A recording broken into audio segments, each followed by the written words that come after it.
doing now? Don't move! Don't move! Don't move! Don't move! Hands behind your head! My name is Jack Reacher. That morning I was having breakfast at a diner. Suddenly, sirens wailed outside. Within seconds, the whole street was swarming with cops. I scanned the room. Just an old couple and 2 kids fooling around. I knew right away. Those cops were here for me. I put down my fork, paid the bill, and placed both hands flat on the table. The moment I did, 2 heavily armed officers kicked the door open. They hauled me to the station. A female officer asked for my information. I didn't say a word. I just studied every detail around me with sharp eyes. My silence pissed off the fat chief. Then a detective with glasses stepped in. He seemed more reasonable and took me into a separate room. He told me what happened. Last night, there'd been a brutal murder, and this morning, a witness saw me near the dump site. That's why I was arrested. I stayed quiet until he finished. Then I spoke. Maybe your court-appointed attorney will get you to open up. I don't need a lawyer. He speaks. When he wants to. And why don't you need a lawyer? Because I didn't kill anybody. At least not recently.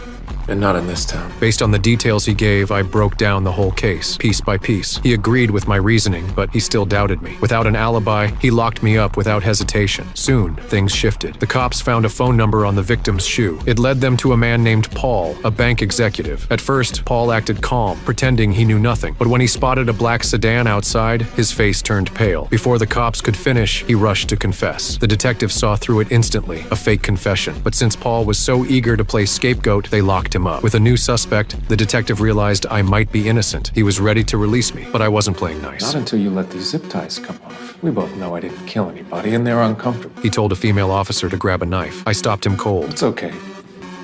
I got it. You guys recycle?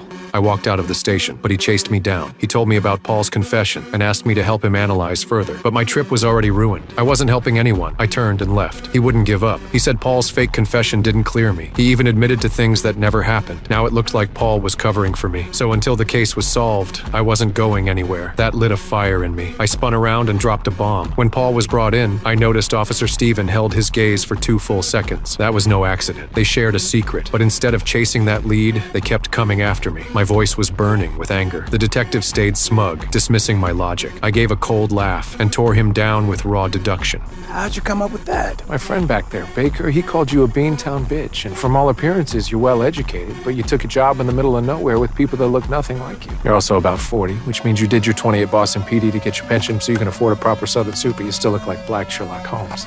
That combined with the slight aroma of cigarettes in your suit, because it's hard to get out of tweed. And I assume nicotine withdrawal. His shifting face proved I was right, at least 70% of it. But instead of backing off, he saw me as a tool. He summoned Steven into the office, and the truth came out. Paul and Steven were cousins. Steven admitted that on the night of the murder, there